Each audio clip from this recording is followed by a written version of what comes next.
Hi hello friends, welcome back to my YouTube channel super study IPGKಗೆ ಸ್ವಾಗತ friends. ಇವತ್ತಿನ ಒಂದು ವಿಡಿಯೋದಲ್ಲಿ RRB group D shift wise ಪ್ರಶ್ನೋತ್ತರಗಳ ಕುರಿತು ನಿಮಗೆ ತಿಳಿಸಿಕೊಡ್ತೇನೆ ಫ್ರೆಂಡ್ಸ್.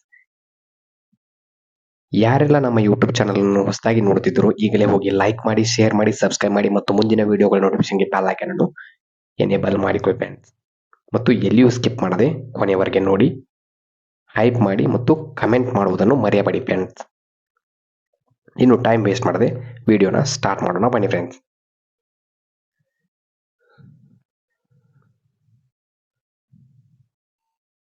ಮೊದಲನೆಯ ಪ್ರಶ್ನೆ ಬಂದ್ಬಿಟ್ಟು, ಭಾರತದ ಲೋಕಪಾಲ್ ವಾರ್ಷಿಕವಾಗಿ ಯಾವ ದಿನಾಂಕವನ್ನು ಲೋಕಪಾಲ್ ದಿನ ಎಂದು ಘೋಷಿಸಿದೆ?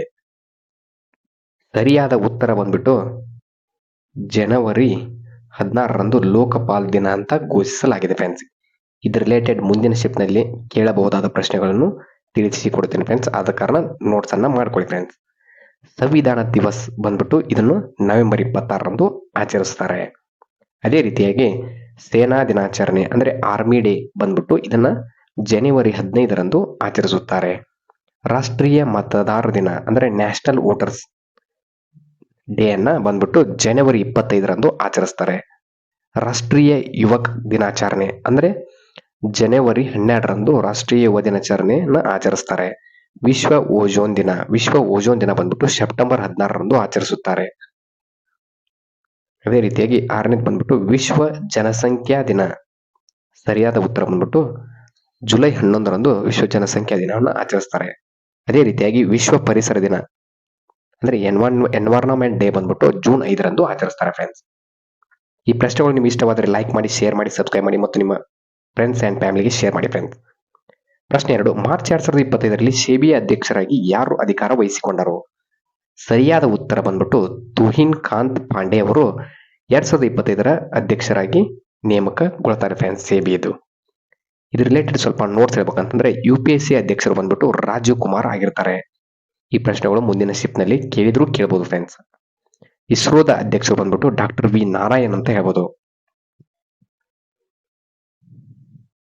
ವಿಶ್ವ ಬ್ಯಾಂಕ್ ಅಧ್ಯಕ್ಷರು ಬಂದ್ಬಿಟ್ಟು ಅಜಯ್ ಬಂಗಾ ಅಂತ ಹೇಳ್ಬೋದು. ಅದೇ ರೀತಿಯಾಗಿ ವಿಶ್ವಸಂಸ್ಥೆಯ ಕಾರ್ಯದರ್ಶಿಯಾಗಿ ಆಂಟೋನಿಯೋ ಗುಟೆರೆಸ್ ಆಗಿರ್ತಾರೆ. ಅದೇ ರೀತಿಯಾಗಿ ಭಾರತದ ಮುಖ್ಯ ನ್ಯಾಯಮೂರ್ತಿ ಬಂದ್ಬಿಟ್ಟು ನ್ಯಾಯಮೂರ್ತಿ ಸೂರ್ಯಕಾಂತ್ ಅಂತ ಹೇಳ್ಬೋದು ಫ್ರೆಂಡ್ಸ್. ಅಟಾರ್ನಿ ಜನರಲ್ ಬಂದ್ಬಿಟ್ಟು R ವೆಂಕಟರಮಣಿ ಆಗಿರ್ತಾರೆ. ಇದಕ್ಕೂ ಮೊದಲು ಅಂದ್ರೆ ಈ ಮೇಲಿನ ಪ್ರಶ್ನೆಗೆ ಸಂಬಂಧಿಸಿದಂತೆ ಸೆಬಿ ಅಧ್ಯಕ್ಷರಾಗಿದ್ದವರು ಮೊದಲು ಯಾರಪ್ಪ ಅಂತಂದ್ರೆ ಮಾಧವಿ ಪುರಿ ಬುಚ್ ಅವರು ಆಗಿರ್ತಾರೆ ಫ್ರೆಂಡ್ಸ್. ಪ್ರಶ್ನೆ 3, 2023ರಲ್ಲಿ ಅಂಗೀಕರಿಸಲ್ಪಟ್ಟ ನಾರಿ ಶಕ್ತಿ ವಂದನ ಅಧಿನಿಯಮವು ಭಾರತದ ಯಾವ ಸಾಂವಿಧಾನಿಕ ತಿದ್ದುಪಡಿ ಕಾಯ್ದೆಗೆ ಅನುರೂಪವಾಗಿದೆ? ಸರಿಯಾದ ಉತ್ತರ ಬಂದ್ಬಿಟ್ಟು 106ನೇ ಸಂವಿಧಾನಿಕ ತಿದ್ದುಪಡಿ ಕಾಯ್ದೆ ಇದಕ್ಕೆ ಸರಿಯಾದ ಉತ್ತರ ಆಗಿರುತ್ತೆ. ಅದೇ ರಿಲೇಟೆಡ್ ಆಗಿ ಕಾನ್ಸ್ಟಿಟ್ಯೂಷನ್ ಅಂದ್ರೆ ಸಂವಿಧಾನದ ಮೇಲೆ ವಿಧಿಗಳ ಮೇಲೆ ಪ್ರಶ್ನೆಯನ್ನು ಕೇಳ್ತಾರೆ ಫ್ರೆಂಡ್ಸ್. ದಯವಿಟ್ಟು ನೋಡಿಕೊಳ್ಳಿ ಫ್ರೆಂಡ್ಸ್. ಅದ್ರ ರಿಲೇಟೆಡ್ ನೋಟ್ಸ್ ಅನ್ನ ಹೇಳ್ತೀನಿ ಫ್ರೆಂಡ್ಸ್. ಸಮಾಜವಾದಿ ಮತ್ತು ಜಾತ್ಯತೀತ ಬಂದ್ಬಿಟ್ಟು ಇದು 42ನೇ ವಿಧಿಗೆ ಸಂಬಂಧಿಸಿದೆ. ಅಸ್ಪೃಶ್ಯತೆ ನಿವಾರಣೆ ಬಂದ್ಬಿಟ್ಟು 17ನೇ ವಿಧಿಗೆ ಸಂಬಂಧಿಸಿದೆ. ಈ ಪ್ರಶ್ನೆಗಳು ಮುಂದಿನ ಶಿಫ್ಟ್ ನಲ್ಲಿ ಕೇಳಿದ್ರು ಕೇಳಬಹುದು ಫ್ರೆಂಡ್ಸ್. ಜೀವಿಸುವ ಹಕ್ಕು ಬಂದ್ಬಿಟ್ಟು 21 ವಿಧಿಗೆ ಸಂಬಂಧಿಸಿದೆ. ಶಿಕ್ಷಣದ ಹಕ್ಕು ಬಂದ್ಬಿಟ್ಟು 21A ನೋಡಿ ಫ್ರೆಂಡ್ಸ್. ಕಾನೂನಿನ ಮುಂದೆ ಎಲ್ಲರೂ ಸಮಾನರು, ಇದರ ವಿಧಿ ಬಂದ್ಬಿಟ್ಟು 14ನೇ ವಿಧಿ ಅಂತ ಹೇಳ್ಬೋದು ಫ್ರೆಂಡ್ಸ್. ಅದೇ ರೀತಿಯಾಗಿ ರಾಷ್ಟ್ರಪತಿಗಳ ಮಹಾಭಿಯೋಗ 72ನೇ ವಿಧಿಗೆ ಸಂಬಂಧಿಸಿದೆ. ಮೂಲಭೂತ ಹಕ್ಕುಗಳು ಬಂದ್ಬಿಟ್ಟು 12ರಿಂದ 35ನೇ ವಿಧಿಗೆ ಸಂಬಂಧಿಸಿದೆ ಫ್ರೆಂಡ್ಸ್. ಪ್ರಶ್ನೆ 4, ಜೂನ್ 2025ರಲ್ಲಿ ಯಾವ ರಾಜ್ಯ ಸರ್ಕಾರವು ರಾಜೀವ್ ಗಾಂಧಿ ವನ ಸಂವರ್ಧನ ಯೋಜನೆಯನ್ನು ಪ್ರಾರಂಭಿಸಿತು? ಸರಿಯಾದ ಉತ್ತರ ಬಂದ್ಬಿಟ್ಟು ಹಿಮಾಚಲ ಪ್ರದೇಶ ಅಂತ ಹೇಳ್ಬೋದು ಫ್ರೆಂಡ್ಸ್. 2025ರಲ್ಲಿ ರಾಜೀವ್ ಗಾಂಧಿ ವನ ಸಂವರ್ಧನ ಯೋಜನೆಯನ್ನ ಹಿಮಾಚಲ ಪ್ರದೇಶ ಪ್ರಾರಂಭ ಮಾಡುತ್ತದೆ. ಅದೇ ರೀತಿಯಾಗಿ ಮುಖ್ಯಮಂತ್ರಿ ಮಹಿಳಾ ಸಮ್ಮಾನ್ ರಾಶಿ ಯೋಜನೆ ಬಂದ್ಬಿಟ್ಟು ದೆಹಲಿ ರಾಜ್ಯಕ್ಕೆ ಅಂದ್ರೆ ಕೇಂದ್ರಾಡಳಿತ ಪ್ರದೇಶಕ್ಕೆ ಸಂಬಂಧಿಸಿದೆ. ಮತ್ತು ಮುಖ್ಯಮಂತ್ರಿ ಜನ ಕಲ್ಯಾಣ ಅಭಿಯಾನ ಯೋಜನೆ ಬಂದ್ಬಿಟ್ಟು ಇದು ಮಧ್ಯಪ್ರದೇಶ ರಾಜ್ಯಕ್ಕೆ ಸಂಬಂಧಿಸಿದೆ.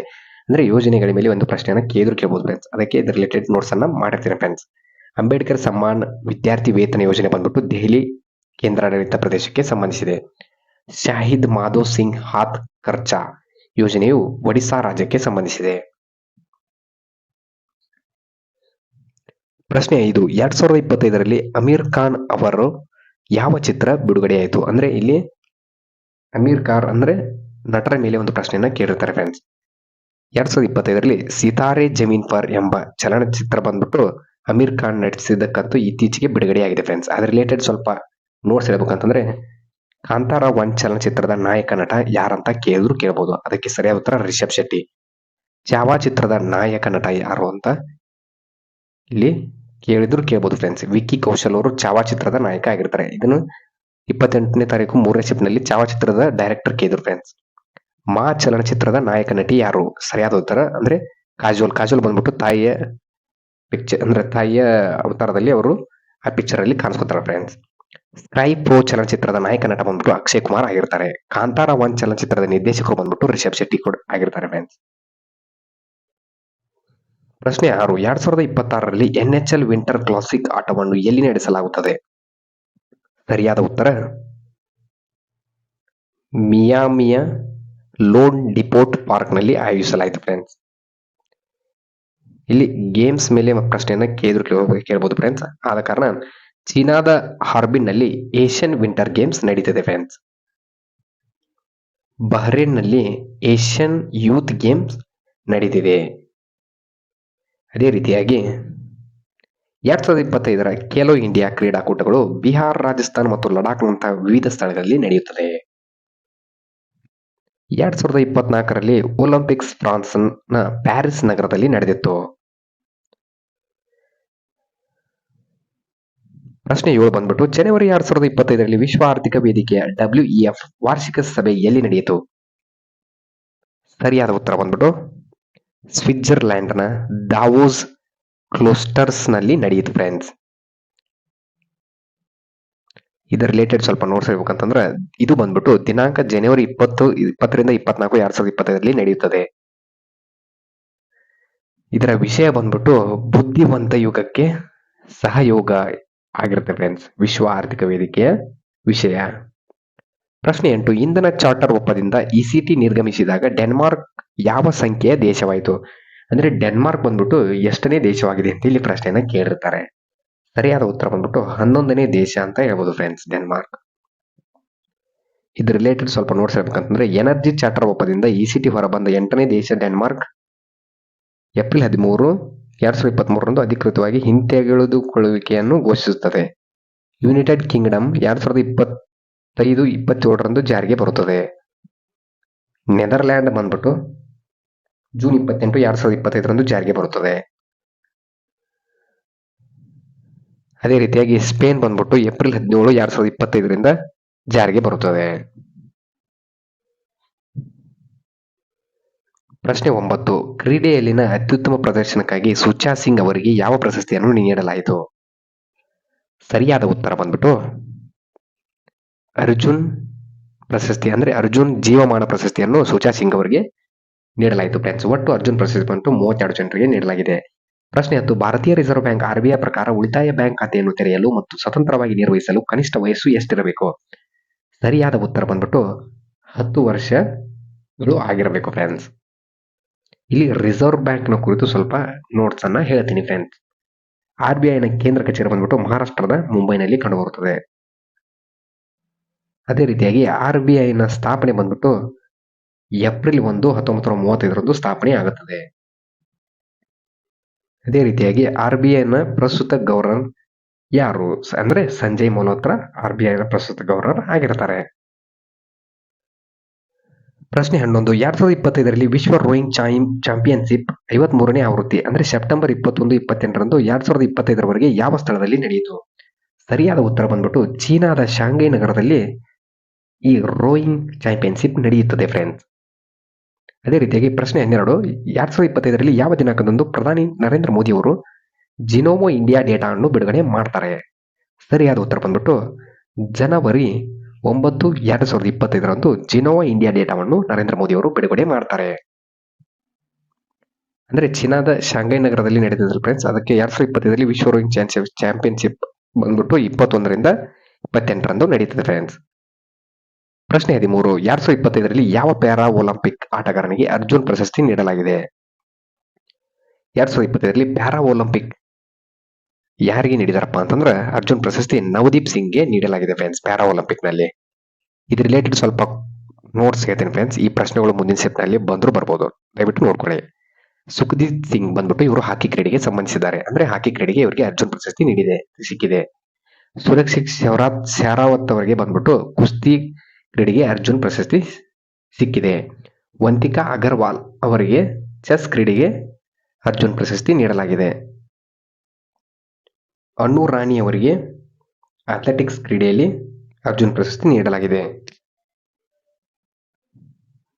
ಜ್ಯೋತಿ ಎರ್ರಾಜಿ ಬಂದ್ಬಿಟ್ಟು ಇವರು ಕೂಡ ಅಥ್ಲೆಟಿಕ್ಸ್ ಕ್ರೀಡೆಗೆ ಅರ್ಜುನ್ ಪ್ರಶಸ್ತಿ ನೀಡಲಾಗಿದೆ. ಅದೇ ರೀತಿಯಾಗಿ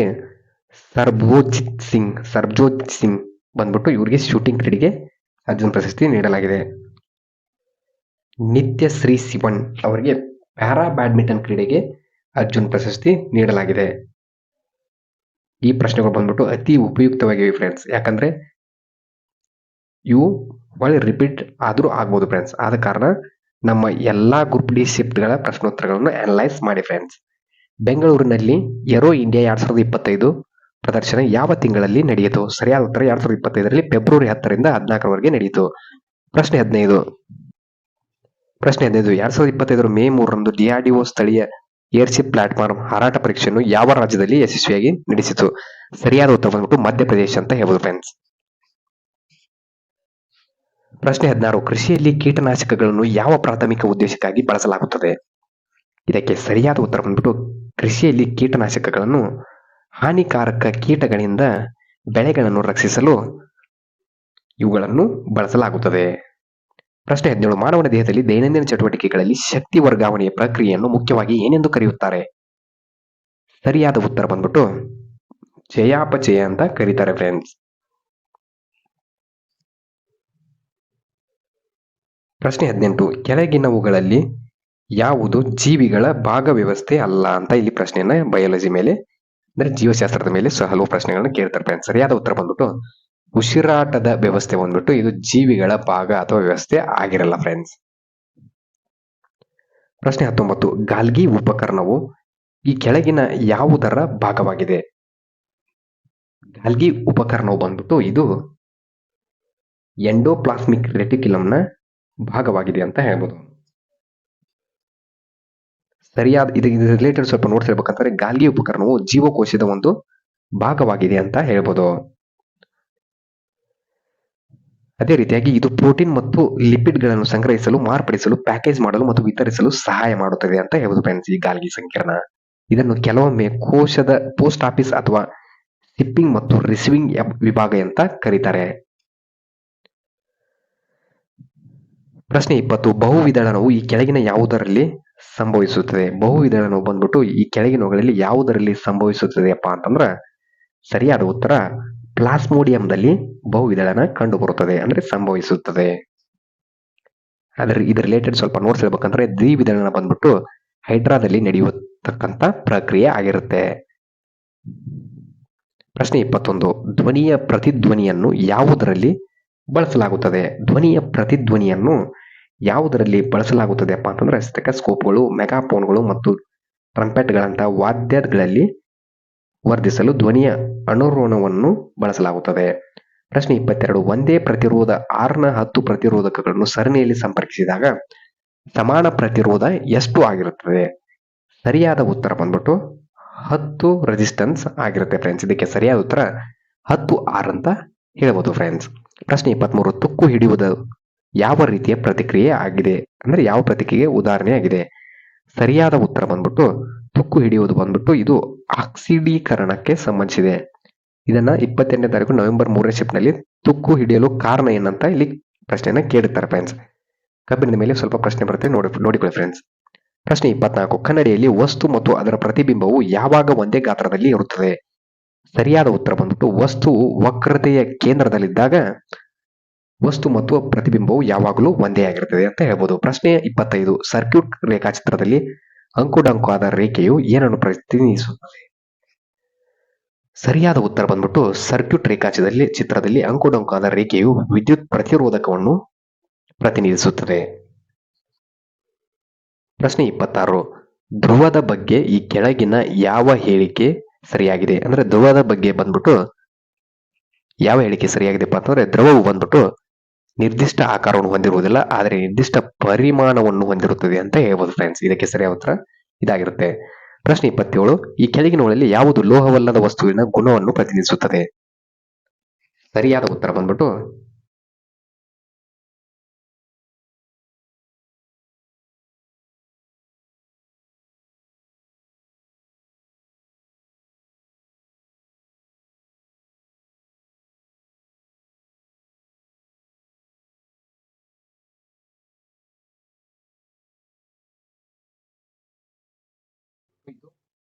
ಇಂಧನವಾಗಿ ಬಳಸುವ ಸಂಯುಕ್ತಗಳು ಆಗಿರುತ್ತವೆ.